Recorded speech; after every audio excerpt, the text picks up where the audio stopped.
नमस्कार, स्वागत है आपका करियर एजुनेस्ट पर। और दोस्तों, इस वीडियो में हम बात करने वाले हैं बीकॉम सेमेस्टर फिफ्थ का जो ईएफएम का पेपर है, रूरल डेवलपमेंट एंड कोऑपरेशन। इस पेपर की यूनिट सेकंड को हम कंप्लीटली इस क्लास में डिस्कस करेंगे। और यदि आपने अभी फर्स्ट यूनिट की क्लास नहीं देखी है तो प्लेलिस्ट में जाकर आप फर्स्ट यूनिट की क्लास जरूर देखिए। और हम अब बात करेंगे आज यूनिट सेकंड की। पेपर का नाम है आपका रूरल डेवलपमेंट एंड कोऑपरेशन, और सेकंड यूनिट का जो ये बीकॉम सेमेस्टर फिफ्थ का पेपर है, और बीकॉम थर्ड ईयर में भी ये चला करता था। सिलेबस की बात कर लेते हैं थर्ड यूनिट सेकंड यूनिट के। Constitutional provisions provisions regarding Panchayati Raj, 73rd constitutional amendment, salient features of Rajasthan Panchayati Raj act 1994। यानी कि जो सेकंड यूनिट है ये पूरी की पूरी आपकी पंचायती राज से रिलेटेड यूनिट है, और बहुत आसान सा है, बहुत छोटा सा इसका सिलेबस है। तो चलिए बात कर लेते हैं। सबसे पहले कॉन्स्टिट्यूशनल प्रोविजंस रिगार्डिंग पंचायती राज। देखो दोस्तों, आपको अगर आपने पीछे सेकंड ईयर में यानी कि सेमेस्टर थर्ड में आपने पढ़ा है अपना इकोनॉमिक एनवायरनमेंट इन राजस्थान, उसमें आपने पंचायती राज पढ़ा है। हमारे देश में 2 अक्टूबर 1959 यानी कि 1959 को इसकी शुरुआत हो चुकी थी, पंचायती राज का उद्घाटन हुआ था। और लेकिन बात करें इसकी कॉन्स्टिट्यूशनल प्रोविजन की, तो इसको कॉन्स्टिट्यूशनल जो दर्जा मिला वो 1992 यानी 73rd अमेंडमेंट के बाद इसको मिला था। तो 59 से 1990 तक का जो इसका सफर था वो बहुत ही एक इर्रेगुलर सा सफ़र था। तो किस तरीके से थी वो सारी बातें वो हम देखेंगे, और फिर जो 73rd अमेंडमेंट आया, उसने पंचायती राज में क्या परिवर्तन लेके आए। तो कॉन्स्टिट्यूशनल प्रोविजंस की बातें हम कर लेते हैं। सबसे पहले पंचायती राज से संबंधित संवैधानिक प्रावधान। The constitutions of India recognises panchayati raj institutions as instruments of democratic decentralisation. यानी कि जो भारतीय संविधान है वो पंचायती राज संस्थाओं को लोकतांत्रिक विकेंद्रीकरण का महत्वपूर्ण साधन मानता है। These provisions aim to transfer power from the central and state governments to local self governments, so that the people at the grassroots level can participate directly in administration and development. यानी कि इन प्रावधानों का उद्देश्य है कि जो केंद्र और राज्य सरकार से सत्ता है वो स्थानीय स्वशासन संस्थाओं को सौंपी जाए, जिससे ग्रामीण जनता प्रशासन और विकास में प्रत्यक्ष रूप से क्या ले सके, भाग ले सके। यानी कि जो डेमोक्रेसी है, डेमोक्रेसी का मतलब क्या होता है कि जो जनता है, जनता के द्वारा जनता का क्या किया जाए, शासन किया जाए। तो अपने यहाँ सेंट्रल गवर्नमेंट है, लेकिन सेंट्रल गवर्नमेंट अपने पावर्स किसको दे, स्टेट गवर्नमेंट्स को देती है। और स्टेट गवर्नमेंट्स किसको देती है, लोकल गवर्नमेंट्स को। और लोकल गवर्नमेंट दो तरीके की होती है, एक होती है रूरल एरियाज के लिए, और एक होती है अर्बन एरियाज के लिए। रूरल एरियाज में जो संस्थाएं हैं उनको हम पंचायती राज इंस्टीट्यूशन कहते हैं, और अर्बन एरिया वाली को नगर पालिकाएं कहा जाता है। अब आपके सिलेबस का यानी आपके पेपर का नाम ही क्या है, रूरल डेवलपमेंट। तो हम बातें करेंगे किसकी, पंचायती राज की। पंचायती राज के लिए जो अमेंडमेंट हुआ कॉन्स्टिट्यूशन में, दैट इज 73rd। और नगर पालिकाओं के लिए हुआ दैट इज 74th। तो आपके सिलेबस में भी क्या है, 73rd अमेंडमेंट ही है। तो चलिए आगे बात करते हैं। The constitutional provisions ensure political, administrative and financial empowerment of panchayat. यानी कि जो संवैधानिक प्रावधान है वो पंचायतों को राजनीतिक तौर पे, प्रशासनिक तौर पर और वित्तीय तौर पर सशक्त बनाते हैं। दे define the structure, composition, powers, functions and tenure of Panchayati Raj institution. यानी कि ये जो प्रोविजंस है वो पंचायती राज संस्थाओं की संरचना क्या होगी, कार्य क्या करेंगे, शक्तियाँ क्या होगी, और इनका कार्यकाल क्या होगा, ये सब क्या करते हैं, निर्धारित करते हैं। क्योंकि मैंने अभी कहा 1959 से राजस्थान से पंचायती राज का उद्घाटन हुआ, लेकिन कॉन्स्टिट्यूशन में इनके बारे में इतनी बातें नहीं की गई थी कि ये काम क्या करेंगे, इनका स्ट्रक्चर कैसा होगा, क्या इनके पास पावर्स होंगे, कितने टाइम के लिए इनका स्थापना होगी, या यूँ कहें इनका कार्यकाल होगा, इनका हेड कौन होगा, हेड होगा तो उसका चुनाव किस तरीके से होगा, उसकी एबिलिटी क्या होगी, उसकी क्वालिफ़ एलिजिबिलिटी क्या होगी। तो इन सारी बातों को नेगलेक्ट किया हुआ था, कोई कहीं बात ही नहीं थी। तो फिर कई एक लंबे संघर्ष के बाद, एक लंबे सफ़र के बाद, जब इनको 73rd अमेंडमेंट के ज़रिए जब कॉन्स्टिट्यूशनल प्रोविज़न मिल गया, तो पंचायती राज संस्थाओं को क्या हो गया, इनका काम क्या होगा, इसका स्ट्रक्चर कैसा होगा, वो सारी चीज़ें क्लियर कट हो चुकी थी। तो विलेज लेवल पे हम बात करें इसका स्ट्रक्चर की, तो विलेज लेवल पे काम करती है विलेज परिषद, जिसको कह सकते हैं ग्राम पंचायत, जिसको कहते हैं ग्राम पंचायत। और ग्राम पंचायत का जो हेड होता है वो कौन होता है, सरपंच होता है। ब्लॉक लेवल यानी कि खंड स्तर की बात करें तो ये ब्लॉक पंचायत भी कहते हैं। पंचायत समिति भी कहते हैं और मंडल परिषद भी इसको कह सकते हैं। इसका जो हेड होता है वो कौन होता है? प्रधान होता है। डिस्ट्रिक्ट लेवल की बात करें तो इसको डिस्ट्रिक्ट पंचायत या जिला परिषद या डिस्ट्रिक्ट काउंसिल कहते हैं और इसका जो हेड होता है वो क्या होता है? जिला प्रमुख हुआ करता है। यहाँ पे प्रशासनिक दृष्टि से देखें तो वीडियो होता है, यहाँ बीडीओ होता है और यहाँ जिला कलेक्टर होता है। तो इन तरीके ये सारी चीज़ें हैं। मेन प्रोविज़न्स की बात कर लेते हैं। मेन प्रोविज़न्स पहला प्रोविज़न है 3 टियर स्ट्रक्चर यानी कि gram panchayat at village level, panchayat samiti at block level and जिला परिषद एट डिस्ट्रिक्ट लेवल यानी कि ग्रामीण लेवल पे ग्राम पंचायत होगी, पंचायत समिति होगी खंड लेवल पे और जिला परिषद होगी जिला स्तर पर। ग्राम सभा acts as the basic democratic body consisting of all adult voters of the village यानी कि ग्राम सभा क्या होती है? ग्राम सभा गांव के सभी वयस्क मतदाताओं की संख्या होती है या यूं कहे सभा होती है यानी कि जो ग्राम पंचायत है जैसे अपने देश को कौन चलाती है? संसद में बैठते हैं अपने लोकसभा में अपने जो एमएलएज होते हैं सॉरी एमपीज होते हैं वो संसद में विराजते हैं, विधानसभा में एमएलएज बैठते हैं। तो ये जो ग्राम पंचायत है इसमें कौन बैठेंगे? ग्राम पंचायत में होगी ग्राम सभा और ग्राम सभा में होगी उस ग्राम पंचायत के मतदाता। तो ग्राम पंचायत के मतदाताओं की जो संख्या होती है वो क्या कही जाती है? ग्राम सभा कही जाती है। फिर है डिस्ट्रिक्ट डायरेक्ट इलेक्शन यानी कि members of panchayats are elected directly by the people यानी कि इनका जो चुनाव होता है वो प्रत्यक्ष चुनाव होता है, जनता अपने द्वारा चूज करती है। फिक्स्ड टेन्योर यानी कि पंचायतों का जो टेन्योर है वो फिक्स होता है, यूनिफॉर्म होता है जो कि कितने साल का होता है? 5 साल का इनका कार्यकाल होता है। रिजर्वेशन की बात करें तो seats reserve for SC STs and women to ensure social justice यानी कि सामाजिक न्याय की भावना के साथ एससी एसटी और महिलाओं के प्रतिनिधित्व की आरक्षण की क्या है व्यवस्था और महिलाओं का इसमें जो रिजर्वेशन है वो कितना है? 1/3 है यानी कि 33% आरक्षण कॉन्स्टिट्यूशन देता है। स्टेट इलेक्शन कमीशन यानी कि conducts free and fair panchayat election जैसे हमारे जो एमपी के चुनाव होते हैं, एमएलए के चुनाव होते हैं वो कौन करवाता है? हमारा यूनियन इलेक्शन कमीशन करवाता है। ठीक उसी हिसाब से पंचायतों के चुनाव के लिए राज्य निर्वाचन आयोग की व्यवस्था है जो कि अपने आर्टिकल 243 में मेंशन्ड है। फिर इनको जो पैसा मिलेगा कहाँ से मिलेगा? तो इसके लिए स्टेट फाइनेंस कमीशन की व्यवस्था की गई है which recommends financial resources for panchayat यानी कि राज्य वित्त आयोग जो कि पंचायतों के लिए वित्तीय सिफारिश करता है। जैसे अपने यहाँ पे सेंट्रल गवर्नमेंट है और स्टेट गवर्नमेंट है। सेंट्रल गवर्नमेंट के पास रेवेन्यू ज़्यादा है, स्टेट के पास कम है, तो इनके बीच रेवेन्यू को लेकर कोई डिस्प्यूट ना हो तो हमारे कॉन्स्टिट्यूशन में एक व्यवस्था की गई है उसको हम क्या कहते हैं? Finance commission. ये फाइनेंस कमीशन सेंट्रल गवर्नमेंट को रिकमेंड करता है कि आप इस तरीके से इनको आप क्या कर सकते हो? पैसा या रेवेन्यू डिस्ट्रीब्यूट कर सकते हो। ठीक इसी हिसाब से लोकल गवर्नमेंट को भी पैसा मिले इसके लिए स्टेट गवर्नमेंट और लोकल गवर्नमेंट के बीच में भी स्टेट फाइनेंस कमीशन वर्क करता है जो कि स्टेट गवर्नमेंट से रेवेन्यू किसको ट्रांसफर करवाता है? लोकल गवर्नमेंट्स को ट्रांसफर करवाता है। तो इस तरीके की व्यवस्था हमारे 73rd अमेंडमेंट के बाद कॉन्स्टिट्यूशन में कर दी गई है। अब हम बात करते हैं 73rd कॉन्स्टिट्यूशनल अमेंडमेंट एक्ट 1992 73वां संविधान संशोधन अधिनियम 1992। The 73rd Constitutional Amendment Act 1992 is considered a landmark reform in India's democratic system यानी कि जो 73वां संविधान संशोधन अधिनियम हुआ 1992 में जो भारत की लोकतांत्रिक व्यवस्था में एक ऐतिहासिक सुधार माना जाता है। It came into force in April 1993 and gave constitutional status to Panchayati Raj institution. यह अप्रैल 1993 में लागू हुआ और पंचायती राज संस्थाओं को संवैधानिक दर्जा इसने प्रदान किया। This amendment strengthened democracy at the grassroots level and made panchayats an integral part of governance यानी इसने जमीनी स्तर पर लोकतंत्र को क्या किया? मजबूत करने का कार्य किया। और जो 73rd अमेंडमेंट आया इससे संविधान में नए आर्टिकल ऐड हुए 243 तक यानी कि 16 नए आर्टिकल ऐड हुए, 11th शेड्यूल ऐड हुई, सूची ऐड हुई और 9वां भाग ऐड हुआ। तो ये सारे 73rd अमेंडमेंट के बाद के रिजल्ट हैं। बात करते हैं सेलिएंट फीचर यानी कि इसकी मुख्य विशेषताएं क्या है 73rd अमेंडमेंट की।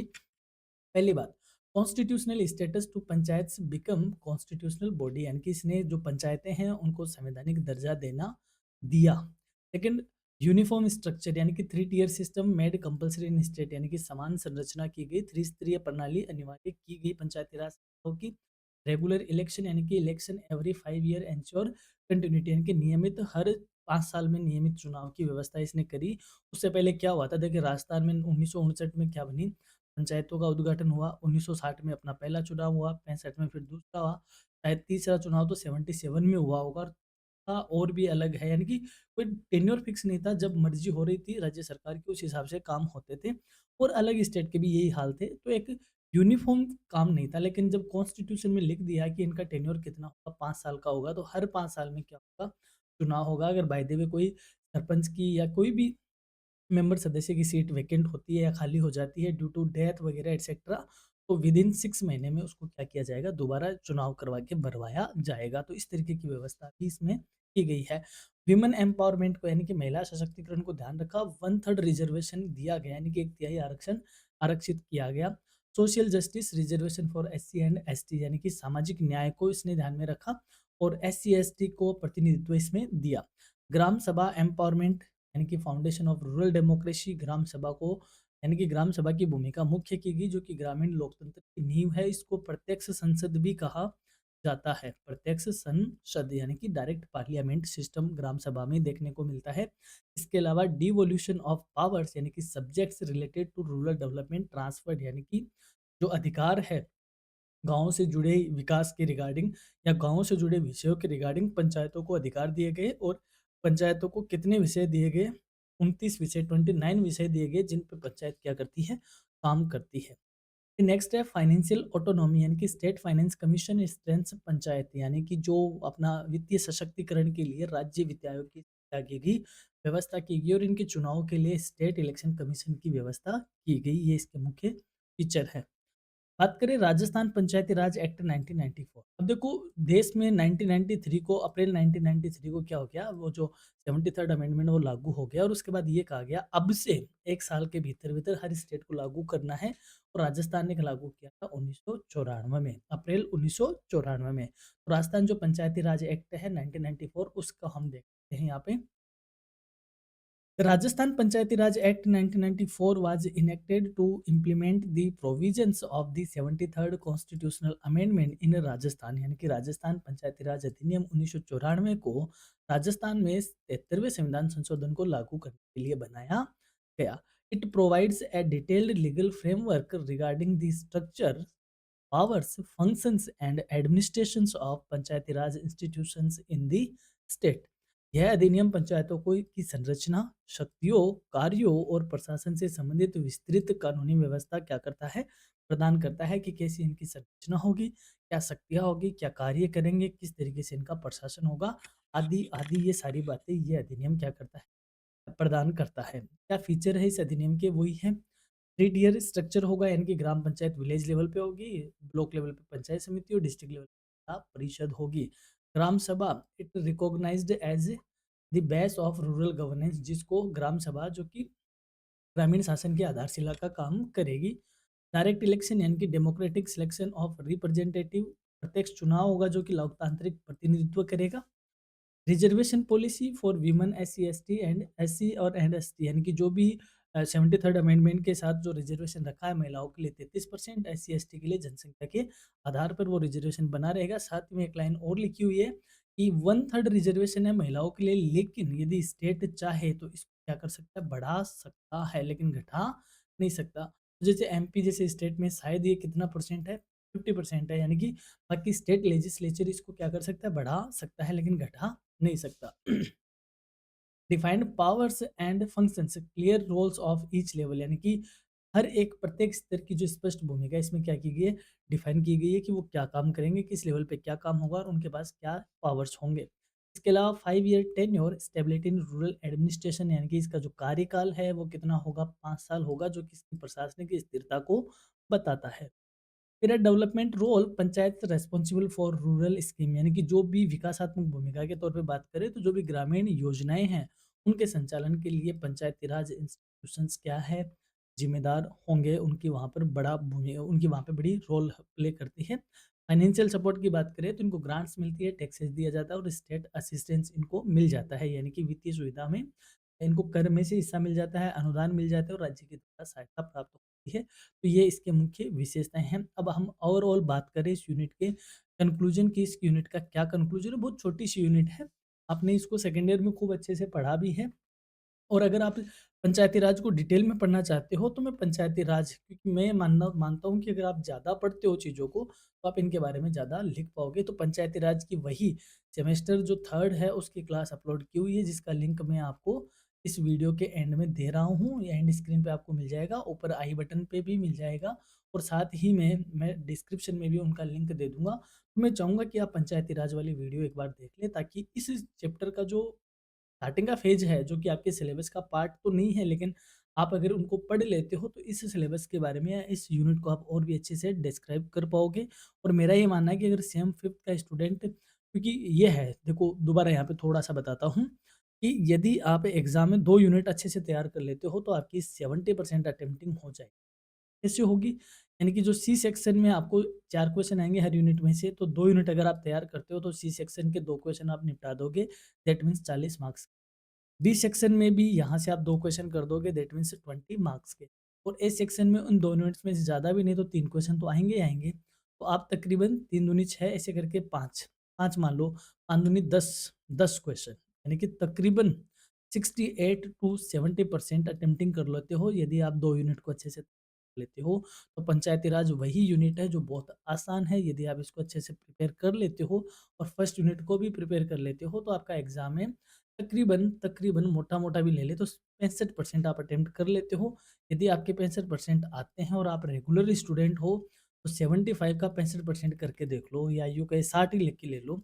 42 नंबर आपके बनते हैं, 30 नंबर आपको कॉलेज दे देता है। कितने नंबर बन गए आपके? 72% आपके बन गए। बताओ 2 यूनिट से 72% आप बना रहे हो, इससे ज़्यादा स्मार्ट और आपको क्या बनना चाहिए? कंक्लूजन की बात कर ले, the constitutional provisions that sorry, the 73rd constitutional amendment and the Rajasthan Panchayati Raj Act 1994 together have strengthened democracy, decentralization, people's participation and rural development in India. संवैधानिक प्रावधान जो कि 73वें संविधान संशोधन और राजस्थान पंचायती अधिनियम 1994 ने लोकतांत्रिक विकेंद्रीकरण और जन सहभागिता और विकास, ग्रामीण विकास को क्या किया है? मजबूत किया है। ये इस यूनिट का पूरा कंक्लूजन है। अब बात कर लेते हैं शॉर्ट आंसर टाइप क्वेश्चंस की। पहला है, what are the constitutional provisions regarding Panchayati Raj, यानी पंचायती राज से संबंधित संवैधानिक प्रावधान क्या है? Constitutional provisions give legal and constitutional status to Panchayati Raj institution, यानी कि ऐसे प्रावधान पंचायती राज संस्थाओं को कानूनी और संवैधानिक दर्जा प्रदान करते हैं। What is the objective of Panchayati Raj system, Panchayati Raj व्यवस्था का उद्देश्य क्या है? The main objective is democratic decentralisation and rural development, इसका मुख्य उद्देश्य लोकतांत्रिक विकेंद्रीकरण करना है और ग्रामीण विकास है। यानी कि ऊपर सेंट्रल गवर्नमेंट है, लेकिन सेंट्रल गवर्नमेंट को नहीं पता कि भारत के किसी पर्टिकुलर गांव में किसी क्या प्रॉब्लम चल रही है। यानी कहने का मतलब यहाँ की जो पावर्स है उसका क्या करना पड़ेगा? डिसेंट्रलाइज करना पड़ेगा। उसके लिए हमें किसकी नीड थी? पंचायती राज सिस्टम की थी। ये उसका मेन ऑब्जेक्टिव है। What is the 73rd constitutional amendment, 73वां संविधान संशोधन क्या है? The 73rd constitutional amendment give constitutional status to Panchayati Raj institution, यानी कि इस संविधान संशोधन ने पंचायती राज संस्थाओं को संवैधानिक मान्यता प्रदान की है। In which in which year was the 73rd constitutional amendment implemented, यानी कि 73वां संविधान संशोधन किस वर्ष लागू हुआ? It was implemented in April 1993, अप्रैल 1993 लागू हुआ। व्हाट इज ग्राम सभा, ग्राम सभा क्या है? ये इंपॉर्टेंट है। ग्राम सभा is the assembly of all adult voters of the village, यानी कि ग्राम सभा गांव के सभी वयस्क मतदाताओं की क्या है? एक सभा है, उसे ग्राम सभा कहते हैं। What is meant by 3 tier Panchayati Raj system, त्रिस्तरीय पंचायती राज व्यवस्था का क्या मतलब है? It consist of gram panchayat, panchayat samiti and जिला परिषद। इसमें ये तीनों चीजें शामिल है, जिसका स्ट्रक्चर आप इस तरीके से बना के प्रेजेंट कर सकते हो, क्योंकि गाँव की संख्या ज़्यादा है तो ग्राम पंचायतों की संख्या भी क्या होगी? ज़्यादा। लोग उससे कम है तो इनकी संख्या कम, और जिला कम है तो जिले की संख्या भी क्या होगी? ऊपर की तरफ कम होगा। पिरामिडिक स्ट्रक्चर हो गया। फिर अगला क्वेश्चन है, state any one provision related to women reservation in Panchayati Raj, Panchayati Raj में महिलाओं के आरक्षण से संबंधित एक प्रावधान बताइए। 1/3 seats are reserved for women, यानी कि 33% आरक्षण किसके लिए है? महिलाओं के लिए है पंचायती राज में। नेक्स्ट क्वेश्चन है, what is the Rajasthan Panchayati Raj act 1994, Rajasthan Panchayati Raj अधिनियम 1994 क्या है? It is a state law to implement the 73rd constitution amendment in Rajasthan, ये 73वें संविधान संशोधन को लागू करने हेतु बनाया गया एक राज्य कानून है। What is the tenure of Panchayati Raj institution, Panchayati Raj संस्थाओं का कार्यकाल कितना है? इट इज 5 ईयर है, 5 साल का है। What is the role of state finance commission? राज्य वित्त आयोग की भूमिका क्या है? It recommends financial resources for Panchayati Raj institution, यानी कि पंचायती राज संस्थाओं के लिए वित्तीय संसाधनों की सिफारिश करता है किसको? राज्य सरकार को। बात करें यहाँ से बनने वाले लंबे आंसर टाइप जो है लॉन्ग आंसर टाइप क्वेश्चन यानी बनेंगे।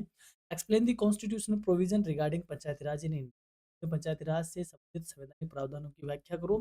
Discuss the objectives and significance of the 73rd constitutional amendment act 1992। ये इस यूनिट का मोस्ट इंपोर्टेंट क्वेश्चन है कि 73वें संविधान संशोधन अधिनियम 1992 के उद्देश्यों और महत्व पर चर्चा करो। या फिर ऐसे व्यवस्था write an essay on 73rd constitutional amendment, 73वें संविधान संशोधन पर आपको क्या लिखना है, एक निबंध लिखना है। ये क्वेश्चन भी आपका बन सकता है। फिर है describe the salient features of the 73rd constitutional amendment, 73वें संविधान संशोधन की मुख्य विशेषताओं का वर्णन करो। ये क्वेश्चन भी अच्छा है।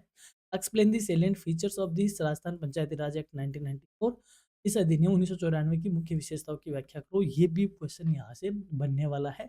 सारे एक जैसे यानी कि 73rd जो पढ़ लोगे वही 1994 की बातें हैं।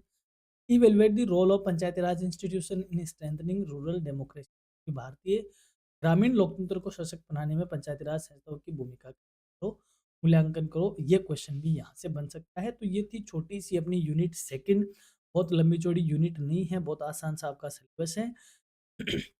तो एंड तक आप क्लास में बने रहे, इसके लिए आपको धन्यवाद। और हाँ, अगर चैनल पे नए हो तो ज़रूर सब्सक्राइब करें। इसकी पीडीएफ आप हमारी वेबसाइट पे जाकर डाउनलोड कर सकते हो। हम वहाँ पर सिस्टमेटिकली ये सारी पीडीएफ अपलोड कर रहे हैं। तो हमारी ओर से एग्ज़ाम के लिए आपको all the best. Have a nice day. Thank you.